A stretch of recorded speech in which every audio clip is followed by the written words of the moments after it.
community. Uh, by 1792, he went over to Virginia to find himself a wife, which was the common practice of the upper crust of society in this area at the time, where he met Mary Patton Taylor. Now, one of the questions I get is this the same Mary Patton, of the gunpowder making? The gunpowder lady. We believe they were cousins. We believe that Mary Patton's husband and Mary Patton Taylor were cousins, but they were not the same people. So there was a bit of a family connection, but that's about it. They moved back here, and they lived in what is today Sycamore Shoals State Park, where the hospital is, in that area. In 1796, Tennessee became a state, and Carter County was formed, and Nathaniel Taylor was elected as the first sheriff of Carter County. At the same time, he was elected in the militia as a captain of the militia, and throughout the years, he would continue to gain in social rank. The Taylors also began putting out businesses and buying their own land, to the point where they would buy 4,000 acres of land stretching from Sycamore Shoals on down to the river valley. And they call this plantation of theirs Happy Valley. By 1812, they decided to move to build themselves a proper frame house, not living in a dossied up log cabin. They were at that point where they were willing to spend money to make a proper house that would move their family into, and to be a bit of a social status, saying that yes, the Taylors are part of the upper crust. So they started construction of the house here. During the War of 1812, Nathaniel Taylor was called up to service to help Jackson out in the Southern campaign of the War of 1812, mainly fighting the Creeks, and when the British threatened to attack these Gulf Coast area, Nathaniel Taylor was dispatched to form a garrison at Mobile, Alabama, being one of the two major cities on the Gulf Coast at the time. Major city is a understatement. The only reason Mobile, Alabama got that name was because it had 4 streets going through the city, 2 going north to south, 2 going east west. That's why they called it a city. And Andrew Jackson famously took command of New Orleans, a much more developed and long-lasting city, which suited Nathaniel Taylor just fine. During this time, either he loved Andrew Jackson or he hated him, and Nathaniel Taylor was in the latter camp. So it suited him just fine being in Mobile. Unfortunately for him, while he might have been away from Jackson, he was still in a swamp, and he contracted malaria when he was down there. This would continue to plague him for the rest of his life. After the Battle of New Orleans in the end of the War of 1812, he was released from service, and he came back up here and continued to see all the construction of the house. Unfortunately, he passed away about 2 months before the house was completed in the fencing upstage and furnace stage of the home.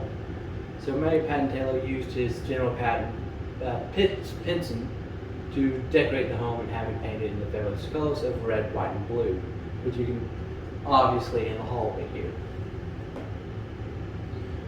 One of the unique features and trends of the time was, if you're wealthy, you wanted to show off your wealth through having fine imported stuff, showing that you could import fine materials from across the world, but you didn't actually want to spend your money. So they did something called faux marbling. As you can see on the wall here, it looks like fine imported pink marble from Italy. Do you see these brown splotches along the wall? That's the original base coat of paint. It's not stone, it's basic pine birch you can find here in locally sourced. Just painted up to look that way.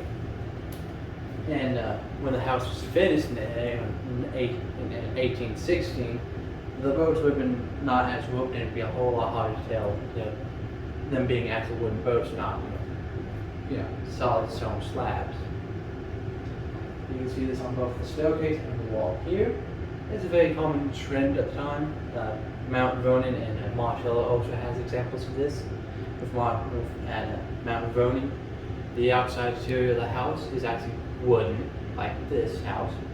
But George Washington had the builders, when the carve out the wood frames to look like stone blocks, and when they painted it white, he had them throw sand on it and letting it dry with paint, giving it an appearance of, fine white sandstone. This is a very popular motif of the time. Now, if you follow me into the parlor.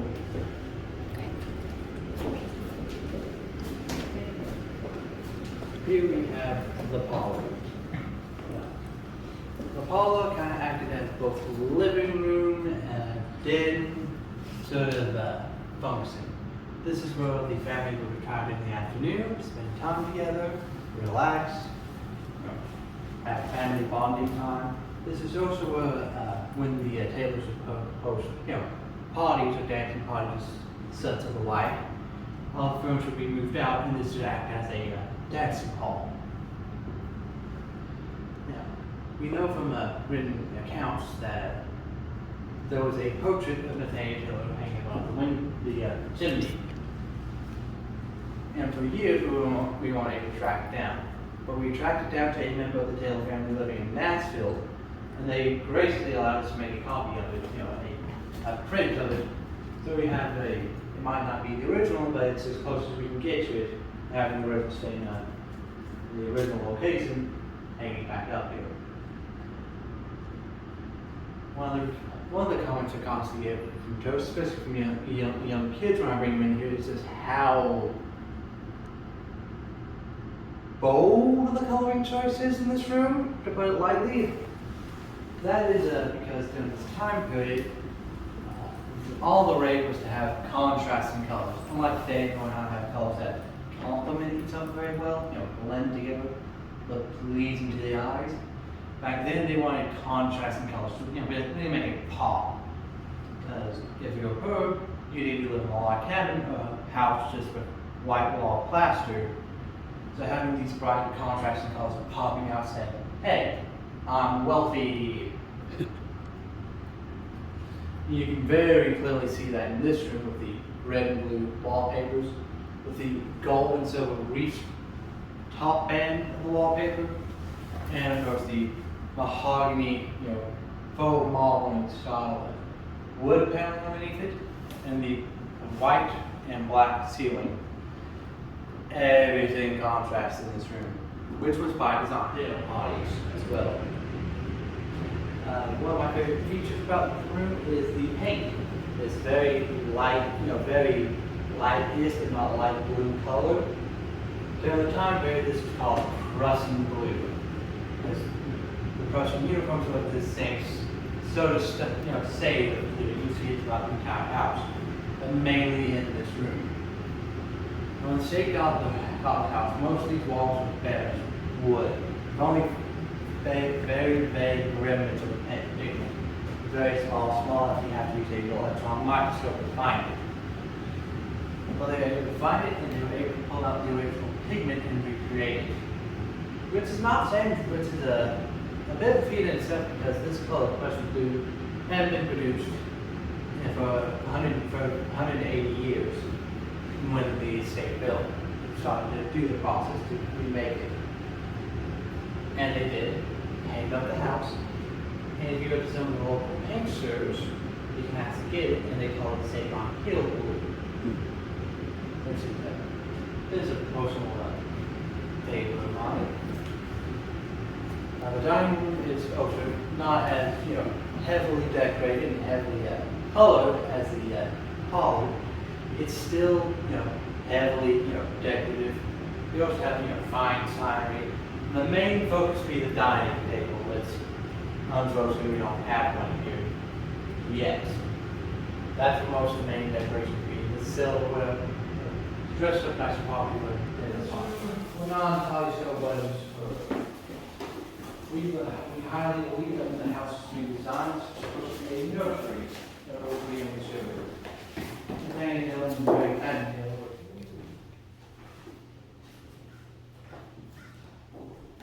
Oh yeah.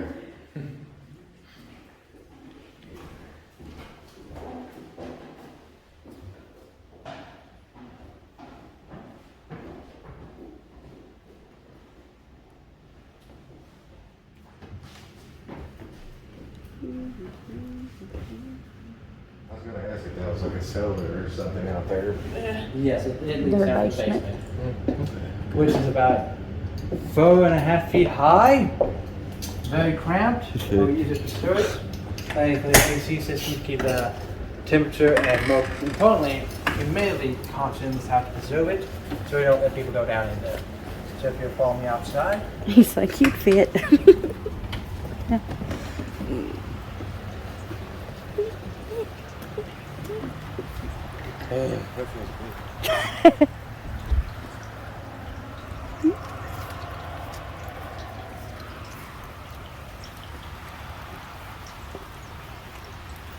Into the kitchen.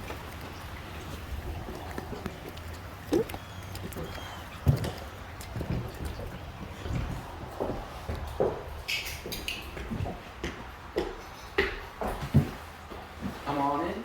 Get to detach from the rest of the house. Protection from fire from burning the house down. Bingo. Yes.